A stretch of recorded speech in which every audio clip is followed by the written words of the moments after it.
Olá, sejam bem-vindos, sétimo ano, para mais uma aula de artes. A nossa aula de hoje é entrando num assunto novo, mas que ainda vai cair nessa prova agora, né? A gente vai ver só um pedacinho do próximo capítulo. É o capítulo sobre o artivismo. Artivismo com R, tá, gente? Tem uma palavra parecida que é ativismo, sem o R, mas a gente está falando do artivismo. Na verdade, a gente está falando sobre os dois, né? Porque artivismo é quando você mistura a arte com o ativismo, né? Então você fica com o artivismo, que é uma arte relacionada a alguma forma de crítica da sociedade, né? Alguma forma de tentar transformar as coisas, mudar as coisas. É um tema super comum da música, né? Mas tem da música, não apenas da música, né? De vários tipos de arte, né? Porém que é mais comum, está ficando mais comum hoje em dia e mais comum em alguns gêneros, em alguns artistas especificamente, né? Porque a gente tem vários sentidos diferentes para você dar ali para a arte, né? E está muito relacionado também à arte urbana. O nosso capítulo começa falando sobre isso, né? Sobre como a gente tem várias formas de arte que acontecem na rua, né? Intervenções tipo essa daqui do cara fazendo várias bolhas de sabão numa performance para atrair a atenção das pessoas, fazer uma coisa bonita, né? Bolha de sabão é bonito. A cidade, a gente tem que encarar ela praticamente como um organismo vivo, porque ela junta vários organismos vivos de várias pessoas convivendo, né? Então, ela não é só a arquitetura e os edifícios, aqueles prédios que a gente olha do alto e a gente só vê os prédios e, no máximo, os carros e coisas assim andando, e a gente pensa só no lado construído da cidade, mas a cidade ela também lida com alguma natureza que você já tinha ali no lugar, e ela vai ter pessoas e animais vivendo dentro daquele lugar. Então, todos esses indivíduos, todos esses grupos, eles vão ter várias vivências, vão ter várias histórias, eles vão ter várias características, várias coisas que vão marcar aquele território, então as cidades vão ser mais que isso, né? Pensando aqui no nosso Rio de Janeiro. O Rio de Janeiro não é só prédios e casas e hospitais e escolas e etc. Ele não é só os pontos turísticos, né? Tipo a praia e aquela orla da praia com calçadão, o Cristo Redentor, os Arcos da Lapa, o Maracanã, os museus, não é só isso, né? Também tem todos nós que moramos nele. O Rio de Janeiro também é o samba que a gente criou aqui no Rio de Janeiro, o funk que a gente criou no Rio de Janeiro, né? O Rio de Janeiro também é pessoas sentadas na porta de casa no subúrbio conversando. O Rio de Janeiro também é andar de chinelo na rua. O Rio de Janeiro também é um monte de coisas relacionadas a essa cultura, nossa forma de viver esse espaço.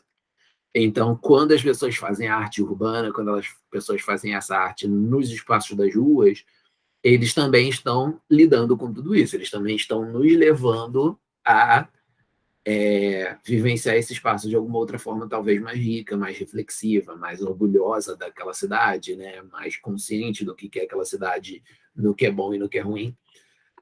Então, os artistas e os coletivos que fazem arte na rua, eles normalmente fazem isso na rua para que todo mundo que vive naquela cidade tenha o acesso a isso, né? Nós temos uma característica ruim que a gente vê na arte de vez em quando, que é um grande pintor, um grande escultor, etc., faz alguma coisa numa galeria de arte, faz alguma coisa em, sabe, assim, para vender aquilo ali, para conseguir se sustentar, que os artistas precisam disso, né? Como resultado, a gente tem essas empresas, que são as galerias e os museus particulares, que eles vão comprar aquilo ali ou vão exibir aquilo ali, só que essas coisas normalmente vão ficar nos espaços mais ricos da cidade, vão cobrar entrada para as pessoas irem lá. Então a arte acaba sendo, em muitos casos, apreciada mais pelas pessoas ricas e que moram bem e menos pelo resto das pessoas, né? A grande maioria das pessoas não consome tanta arte, ou a arte que consome é praticamente só música e TV barra streaming, né? Porque é o que é gratuito para você assistir, mas às vezes não tem acesso ao livro porque tem que comprar, uma escultura, uma pintura, porque isso vai estar nos museus e etc. E não vai fazer parte da cultura daquela pessoa visitar esses espaços. Então a gente acaba tendo uma exclusão de vários tipos de artes e de vários artistas e de vários gêneros e etc. excluídos da vida da maioria das pessoas, né? Quando os artistas levam vários tipos de artes diferentes para o espaço urbano, para o espaço público, para a rua, eles estão convidando aquelas pessoas de alguma forma a interagirem com aquilo, né? Ele está permitindo aquelas pessoas conhecerem aquilo ali e terem acesso à arte também. Então a gente considera que as manifestações, perdão, que as manifestações artísticas, elas acabam sendo muito mais democráticas do que outras manifestações. Alguns artistas levam isso bastante a sério, né? Um caso seria esse artista brasileiro, Stefan Deutschnoff, brasileiro, mas nem parece pelo nome, né? Porque ele deve ter alguma origem em outro país, né? E aí ele fez um trabalho aí ficou bastante conhecido, né? Chamado Temporal, que foi transformando uma pequena cidade.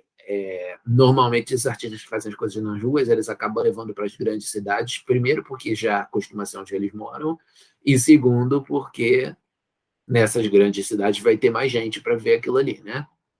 Mas esse cara aqui, ele resolveu ir para essa cidade pequena chamada Lençóis, na Bahia, e ele pintou várias casas, vários muros, até uma capela, até um cemitério, porque aí ele tomou a cidade inteira com as obras de arte. Então você acaba tendo,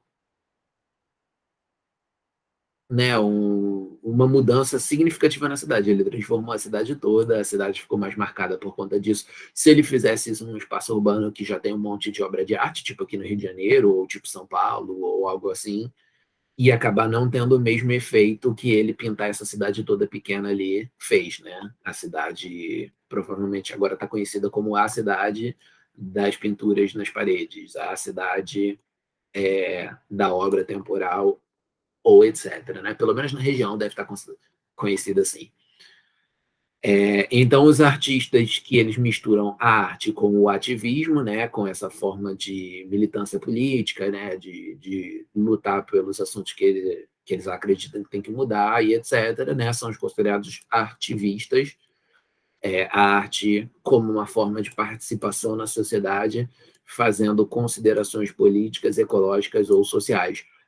Não é obrigatório fazer esse tipo de crítica, tá, gente? Tem muitos artistas que não fazem e não estou querendo de forma nenhuma dizer que os artistas que são ativistas eles são melhores, mas talvez alguns deles achem, né? Ou talvez alguns deles simplesmente acham que eles precisam expressar esses assuntos e que isso não torna eles melhores nem piores, mas que é algo que eles gostam de fazer.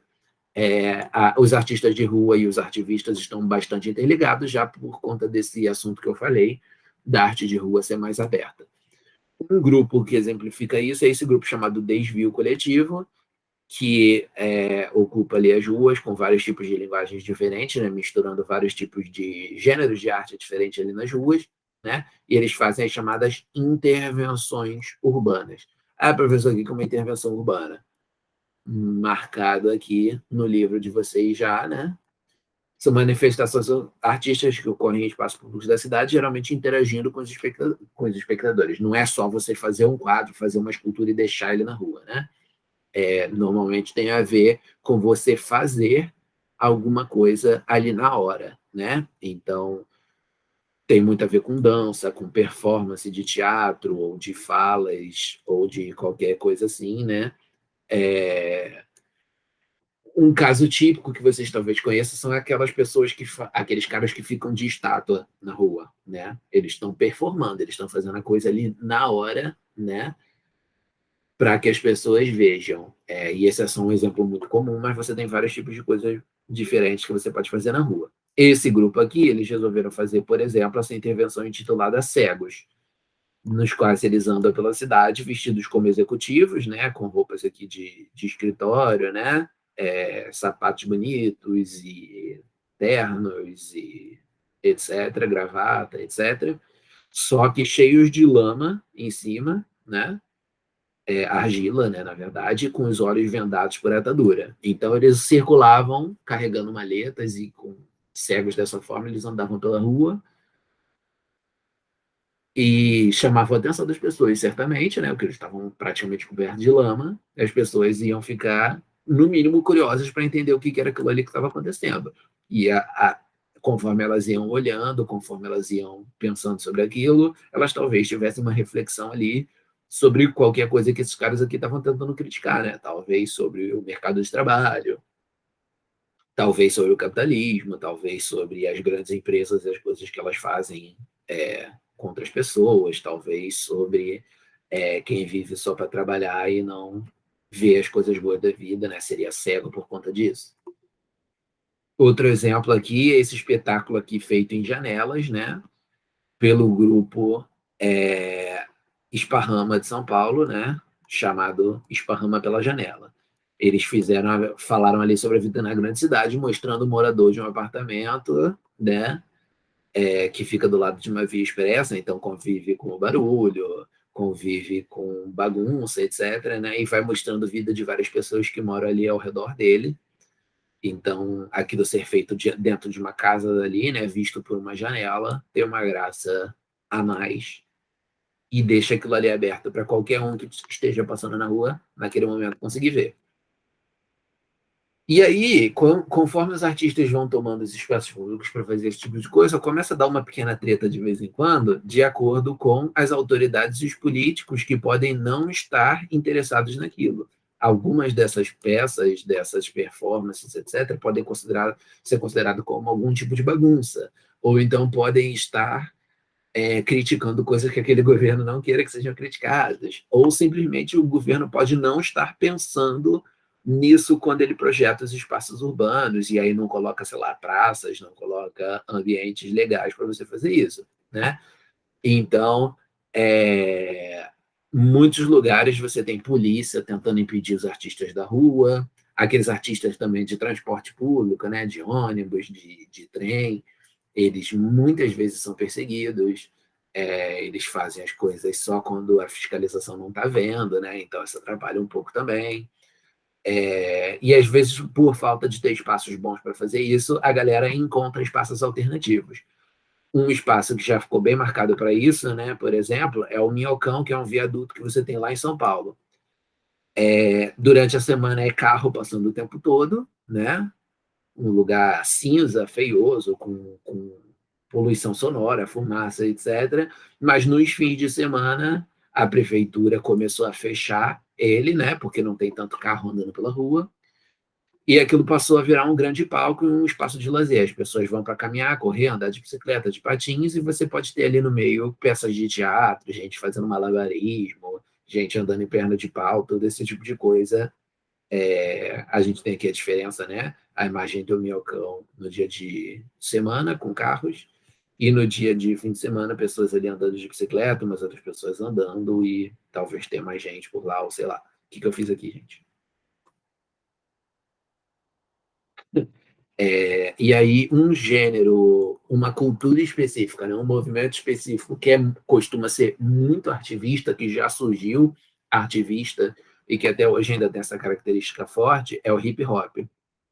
Hip hop é um movimento que inclui música, né, rap e trap e outros subgêneros ali, né? É, mas também inclui, né, tipo de roupa, inclui tipo de festas e tipos de dança e tipos de arte visual e etc.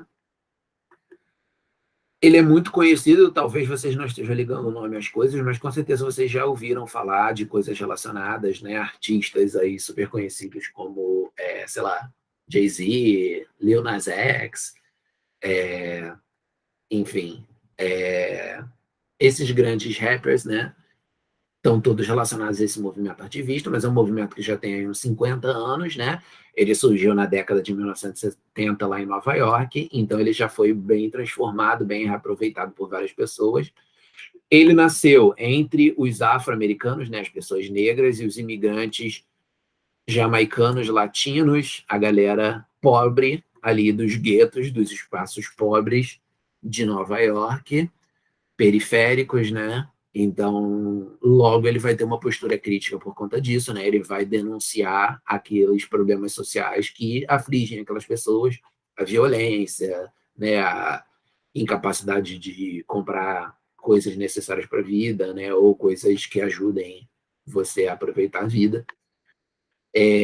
A princípio ele não foi levado a sério, foi considerado como uma coisa relacionada a crime, e até ele era um pouco relacionado a crime, porque se ele está acontecendo nos espaços mais pobres, nos espaços mais pobres tem mais crime, né? Então as coisas se relacionam, mas não quer dizer que aquela arte está errada e que ela não tem seu mérito por conta disso, né? É simplesmente uma coisa que acontece ali da vivência das coisas convivendo. Mas ele era totalmente associado ao crime, e às vezes perseguido, e etc. Né? Teve gente que considerou também que ele era uma moda, só que ia ficar durante um tempo, depois ia embora. Até hoje não foi embora, né? É quase 50 anos. Pode ser. Teve uma galera que simplesmente era racista ali contra os negros e os latinos que estavam fazendo aquilo. Então, não respeitava, ou não gostava, ou tinha medo por conta do preconceito, né?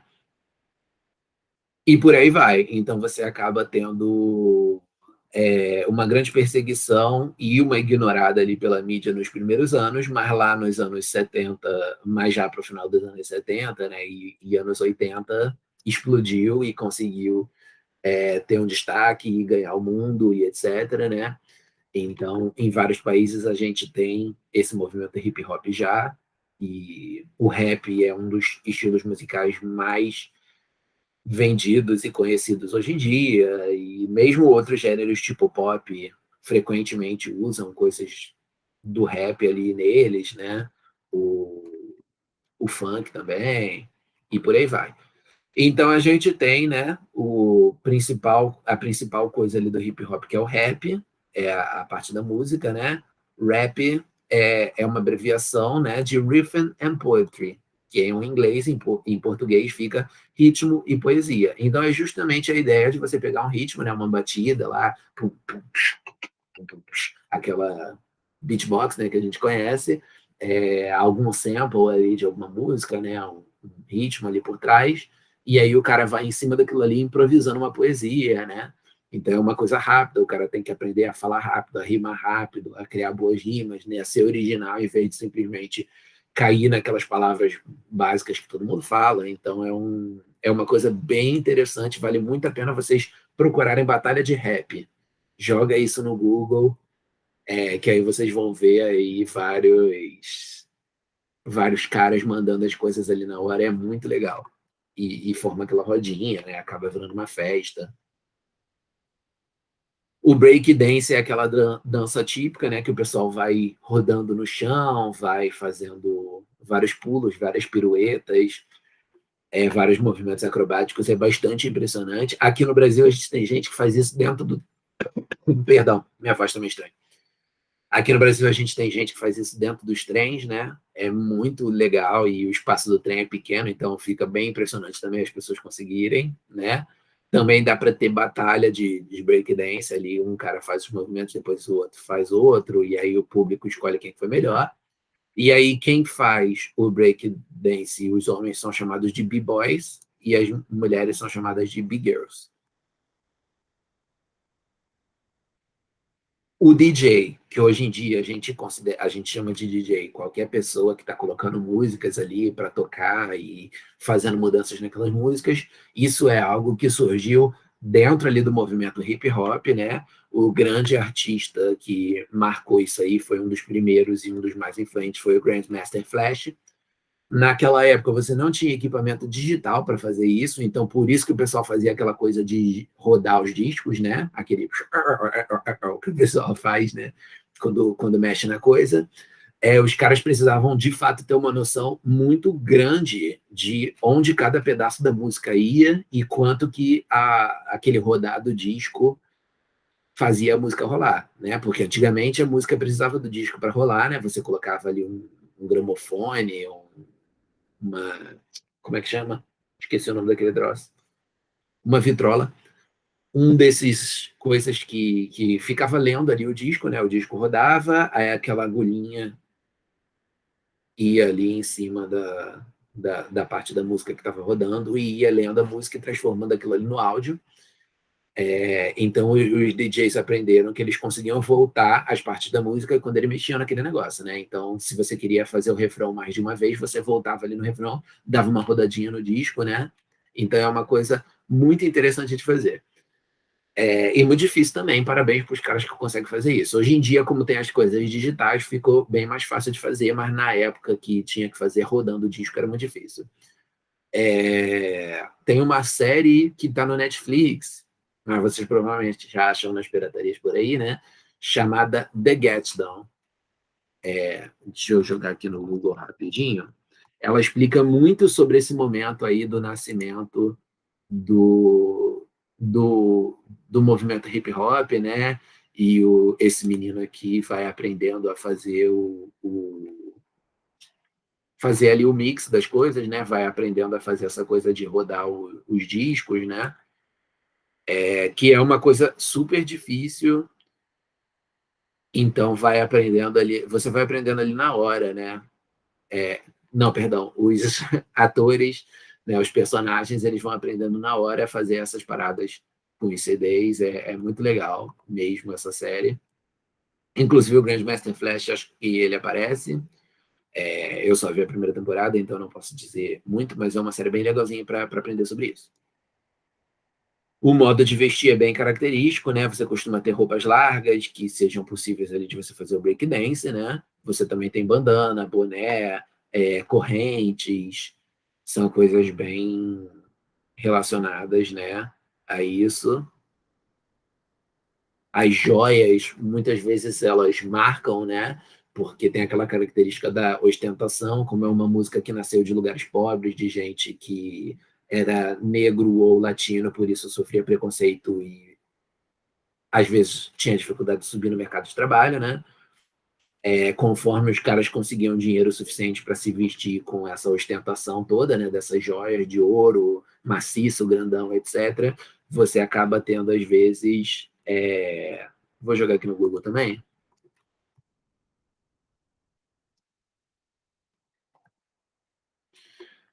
Essas grandes joias, assim, né? Que o pessoal usa, que vão marcando aquela imagem ali, né? Do movimento e vão chamando atenção por o fato de que aquelas pessoas elas não têm que ser pobres por serem negras ou por serem latinas, né?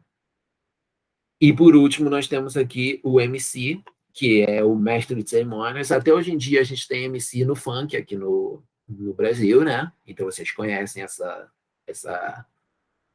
esse termo, né? Só que eles nasceram lá nos Estados Unidos nesse movimento hip hop, que é o mestre de cerimônias, né?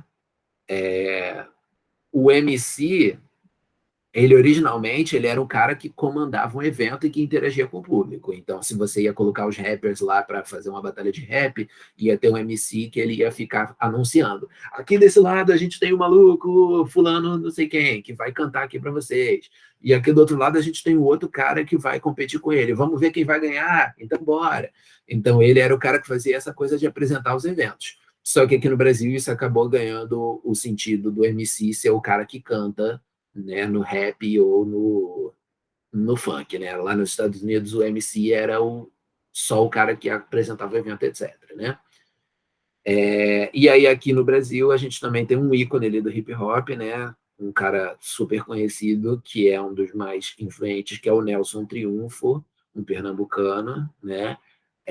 Um dos pioneiros que trouxe esse movimento todo aqui para o Brasil, e ele misturou com outras coisas do Brasil e de outros lugares do mundo, né? Soul, funk, hip hop, reggae, embolada, frevo, maracatu e etc. Agora vamos para esse exercício aqui da outra página. Então pausem aí para a gente corrigir, ok? Nós temos duas capas de álbuns de rap daqui do Brasil, um do Sabotage e outro do Emicida. E aí eles querem que vocês digam qual das técnicas que está ali nos dois, né? Se for A, é o do Sabotage, se for B, é o do Emicida. Na figura humana representada, a técnica usada é o desenho, é só o Sabotage, né? As cores são neutras, há poucas variações de cor, é só no do Emicida. As cores usadas são fortes, saturadas, é no A, na Sabotagem. As letras parecem ser feitas em uma na Sabotagem. As letras foram criadas essencialmente com ferramentas digitais. B, Emicida. A, os elementos da capa simbolizam uma favela. B, os elementos da capa simbolizam a cultura negra. De qual capa você mais gostou? Por quê? Uma resposta pessoal, né? Eu acho que eu diria que eu gostei mais da capa do Emicida, mas talvez seja porque eu adoro o Emicida. Eu sou um grande fã da música dele. Mas é porque eu achei... Eu acho que eu gosto mais desse esquema de cor mais leve, assim. Mas mesmo assim, com as cores não tão fortes, né? Mas mesmo assim, essas capas, elas são meio parecidas, né? Com o rosto do cara na frente, um título mais ou menos no mesmo lugar. E a grande diferença, talvez, que a gente tenha com a época, seja algumas questões estéticas, né? Essa questão da cor não tá tão forte, é mais presente hoje em dia, né? Naquela época ali, 2000, né? Quando foi lançado esse álbum aqui do Sabotage, as cores fortes ainda era uma coisa mais comum nas capas dos álbuns, né? E o Sabotage está mostrando a favela, enquanto que a Emicida está indo um pouco mais além no sentido de mostrar cultura negra como um todo, né? Ele está se mostrando como um cara que aprende com toda essa cultura negra, que valoriza essa herança cultural que ele e basicamente todas as pessoas que têm alguma herança africana no seu sangue, né? Tipo, quase todos nós, toda essa herança que todo mundo tem. E que aqui no Brasil, francamente, quase todas as pessoas têm essa herança genética, né? E ainda tem a herança cultural, que mesmo quem é brancão ainda tem alguma coisa para aprender e alguma coisa para aproveitar da cultura negra. Ok? Com isso, a gente termina a nossa apresentação de hoje. Não deixe de fazer também a folhinha de vocês. E é isso. Na semana que vem a gente se vê. Um abraço.